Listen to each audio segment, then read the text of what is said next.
Hey guys, today's blog is about how to properly perform the plank.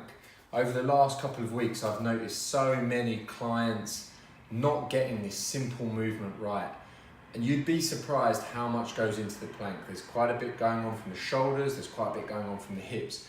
And if you haven't got the proper alignment, you're going to fail at the plank. And if a lot of you have been reading my blogs over the last few weeks, you'll have noticed that I put one blog up about the 5 main exercises that everybody should be able to do. And one of them was a 2-minute plank. So over this next little video, I'm going to show you 4 little drills to be able to get into the plank properly and to be able to perform it for those 2 minutes. And the first thing, super simple, is shoulder retraction. So all you're going to have to do is practice retracting the shoulders and protracting the shoulders.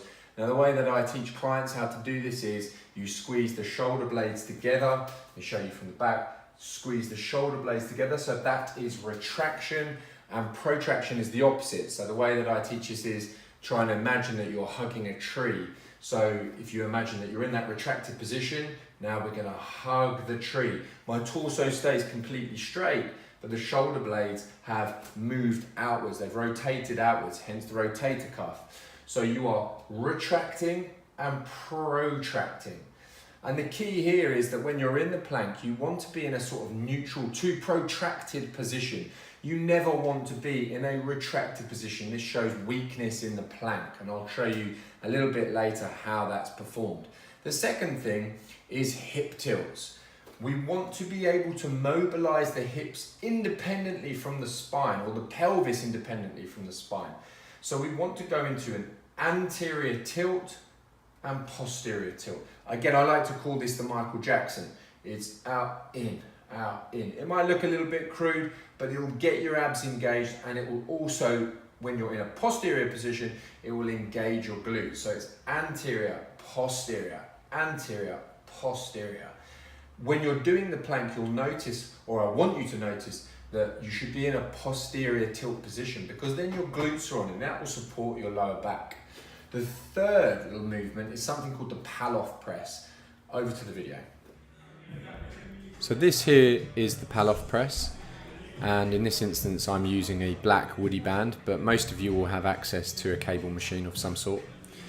So you take a few steps away from the cable machine and you bring the cable to the chest, and effectively what you're trying to do here is you're pressing the movement.